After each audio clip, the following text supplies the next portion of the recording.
Hey book nerds, I'm Travis, and this is Travis Reads Books.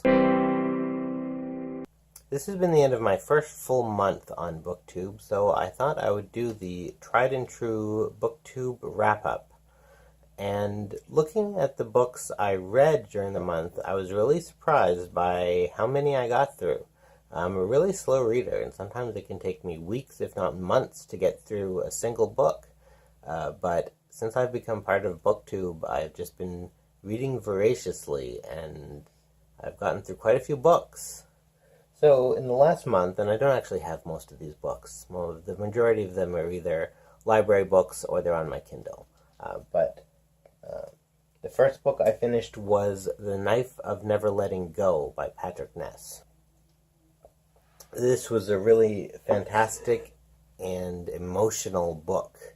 It really resonated with me, and it was really a gut punch of a book. I really love a book that can make me feel things, and this book definitely did. Heartfelt story, very tragic story in places. It really affected me, and I'm really looking forward to reading the next one, even though I almost never read series. This is one that I'm definitely going to be reading more of. The next book I read was Shooter by Walter Dean Myers. This was a book about a high school shooting told through various interviews and reports, that sort of thing. It sort of felt like a really cut-down version of Illuminae. But ultimately, all the different reports and interviews were all providing the same information. So it became very repetitive very quickly, and it didn't really feel genuine. So I wasn't a huge fan of that one.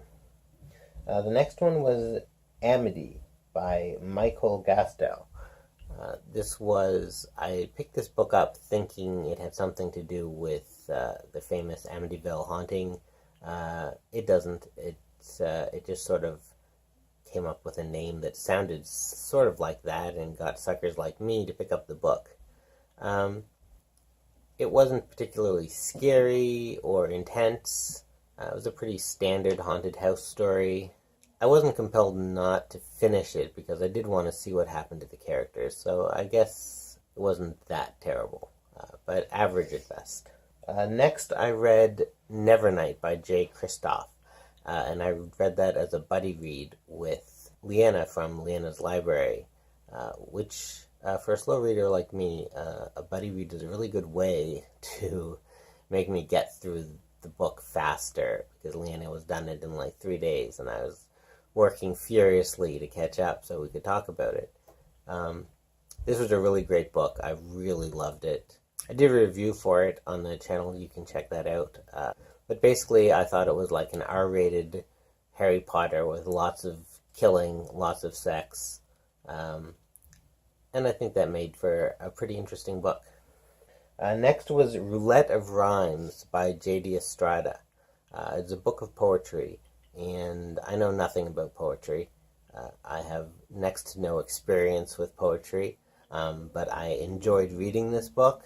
I think it was a really good collection of poetry.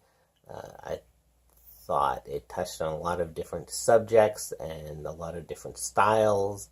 I think as a collection, it was eclectic, but also there was a certain homogeneousness to it, that everything felt connected. Again, I really don't know anything about poetry, but I am trying to get more into it, and I think the more I read, then the more I'll be able to provide better commentary on the poetry I do read. Next I read The Ones by Daniel Swearenbecker. This book I knew nothing about. I was just browsing on Overdrive while I was waiting for a video to compile, and I saw it there. Novella is headbutting my tripod. And I saw The Ones there, and it looked interesting, and I read it, and I got through it in just about 3 days. It was really compelling. It's about sort of speculative fiction about a future where a small percentage of the population is genetically enhanced, and the rest of the world sort of turns against them, and you see racism and bigotry towards the genetically enhanced along the same lines as you see in the real world towards most minorities. And I think it's an interesting take on the subject of genetic manipulation because, no, stop that, because we sort of look at genetic manipulation as something to make superior people in most science fiction. So the idea that everyone would just turn against them and look at them as a lower caste in society, I think is pretty unique. And it felt very real. It felt a lot like what really happens to minorities. So I think it was a very compelling and interesting read, and I'm glad I picked it up. And finally, I finished Bubblegum by Sari Torres. This was a book I had an advanced reader's copy of, and I'm going to do a review on it, probably a little closer to its actual release. This was a really fantastic book.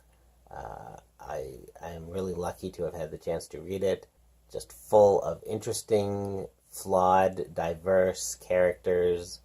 It's just nonstop action, a really compelling narrative with lots of twists and turns. Like I said, I'm going to do a full review on it closer to release, but it's definitely one you should have on your radar because it's a really great book. So that was my July wrap-up. It's my first wrap-up, and no, really, stop headbutting that. This was my first full month of BookTube. I've had a ton of fun. I've done a ton of reading, and I hope I'll see you all in the coming months. Thanks for watching. Love and respect. See you next time.